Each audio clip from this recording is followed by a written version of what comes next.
To all the viewers, I thank you from the bottom of my heart for staying with me. My name is Sophia, and if you're listening to this, it's because I want you to hear my story straight from me. Not the polished version, not the one that makes it sound like a movie with a happy ending tied up in a bow. No, this is the raw truth, the kind that hurts to tell, but might just save someone else from the same nightmare. I was 18 when I ran away from home with my boyfriend, Mike. I thought it was love, the kind that conquers all. Turns out it was a one-way ticket to hell. Now, at 20, I'm in college studying social work, and I go around to high schools in the Chicago suburbs, standing in front of kids who look just like I did, wide-eyed, invincible, and clueless. I tell them, love shouldn't make you lose everything, because mine almost did. Let me take you back to where it started. I grew up in Naperville, one of those picture-perfect suburbs outside Chicago. You know the type. Big houses with manicured lawns, SUVs in every driveway, and everyone pretending their lives are straight out of a Hallmark card. My parents were strict. Dad's a lawyer, mom's a teacher, and they had rules for everything.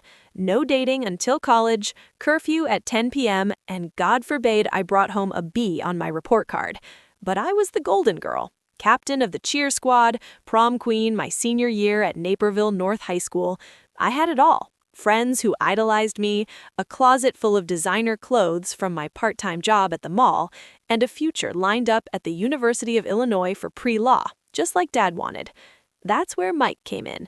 He was 21, working as a mechanic at the auto shop where Dad took our cars. Tall, tattooed, with that bad boy smirk that made my heart race.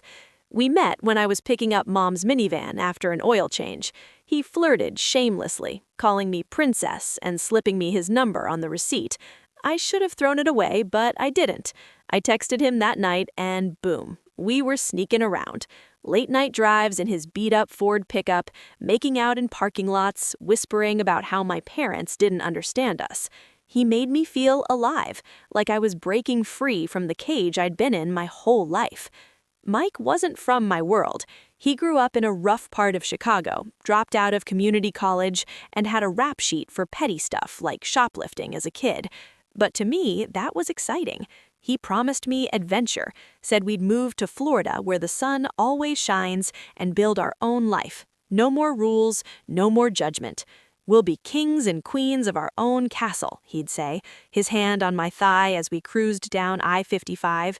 My parents found out eventually, caught his texts on my phone, and grounded me for a month. They called him a loser, said he was using me. That just made me want him more. Rebellion, right? The ultimate teen drug. Prom night was the tipping point. I was crowned queen in my sparkly blue gown, dancing under the disco ball with my fake date, a guy from the football team to keep up appearances. But all I could think about was Mike waiting outside in his truck. After the after-party, I snuck out, changed into jeans in the bathroom, and met him at the edge of the school parking lot. "Let's do it," I whispered. "Let's run." He grinned, pulled me into a kiss, and we drove off into the night. I left a note on my bed. "I'm 18 now. I'm choosing my own path. Don't look for me." Stupid, I know, but I felt so empowered, like I was the heroine in my own rom-com. The drive to Florida took 3 days. We blasted country music, Luke Bryan, Florida Georgia Line, stopping at gas stations for Slurpees and cheap motels for, well, you know. Mike had about $500 saved up, and I had $300 from my mall job tucked in my purse. We talked non-stop about our dreams, him opening his own garage, me maybe becoming a model or something glamorous. No more suburbs, no more winters. We'd hit the beaches in Miami, live like rock stars. Reality hit on day 2 when the truck's AC crapped out in Tennessee. It was 95 degrees, sweat dripping down our backs, but we laughed it off. "Adventure, baby," Mike said. We rolled into Orlando around midnight on the 3rd day. Not Miami, too expensive, Mike said, but close enough. We crashed at a dingy motel off I-4, the kind with neon signs flickering vacancy and stains on the carpet. The next morning, reality slapped harder. Mike started job hunting at auto shops, but his resume was thin and that old rap sheet popped up in background checks. "They don't get me," he'd grumble after another rejection. I applied at retail spots, Target, Walmart, but without a permanent address, it was tough. We burned through our cash on fast food and gas. By week 2, we were sleeping in the truck in Walmart parking lots to save money. Romantic, huh? Try peeing in a McDonald's bathroom at 2 a.m. because you can't afford a room. At first, it was kind of fun. We'd park by Lake Eola, watch the swans, and make love in the back seat under a blanket. Mike would hold me tight, whispering, "We got this, Soph, you and me against the world." But hunger changes everything. We signed up for food stamps, SNAP, they call it down there. Standing in line at the welfare office, I felt like a failure. Me, the prom queen, swiping an EBT card for ramen and peanut butter. Mike got moodier. Little things set him off. Me complaining about the heat or asking when he'd find work. "You think this is easy for me?" he'd snap. One night, after a fight over money, he grabbed my arm hard enough to leave bruises. "Sorry, babe," he said later, kissing the marks. "I just love you so much, it scares me." I forgave him. Stupid, right? But I was isolated. No friends, no family. My phone died weeks ago. I couldn't afford to charge it or pay the bill. I'd use the library computers to check email, but my parents' messages were all, "Come home, we're worried." I ignored them. Pride, or whatever. Things spiraled. Mike finally got a gig at a shady garage, under the table, but the pay was crap. $10 an hour, cash. He'd come home reeking of oil and beer, yelling about his boss. The aggression escalated. Verbal at first, calling me lazy for not finding work faster, saying I was high maintenance like my parents.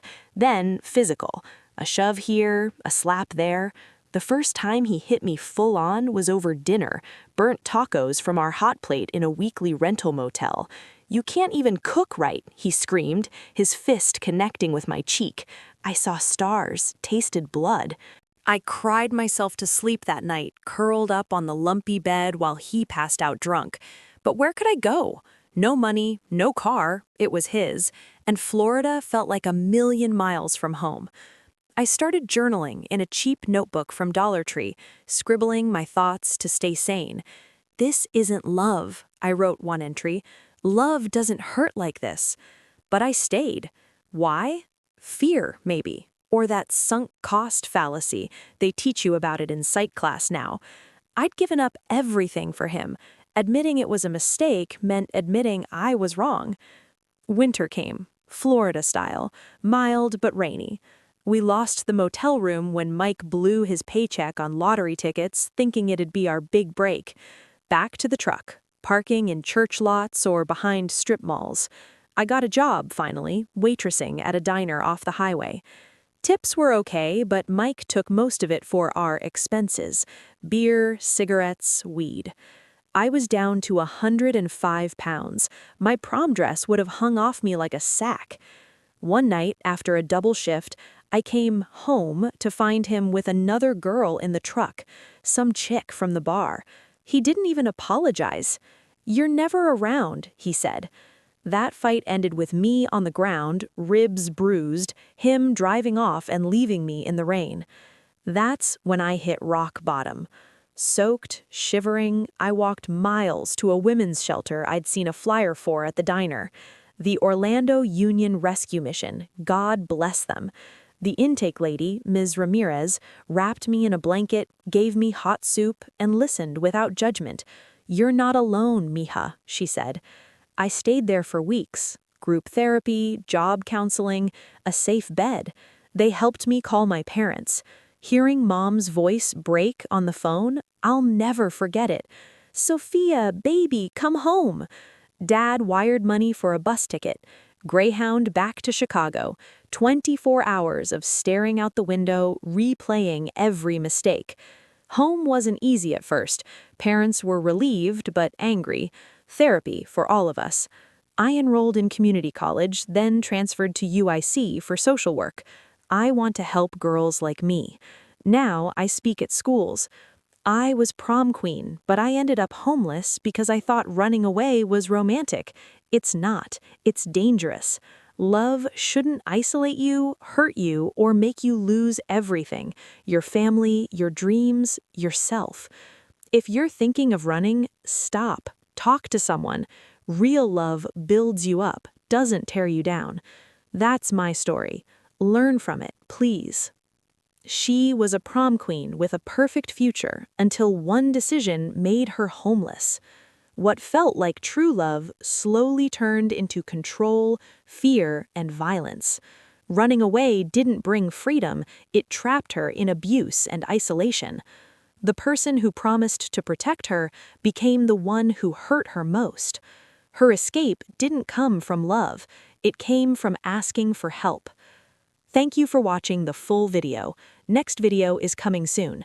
Don't forget to subscribe to my channel.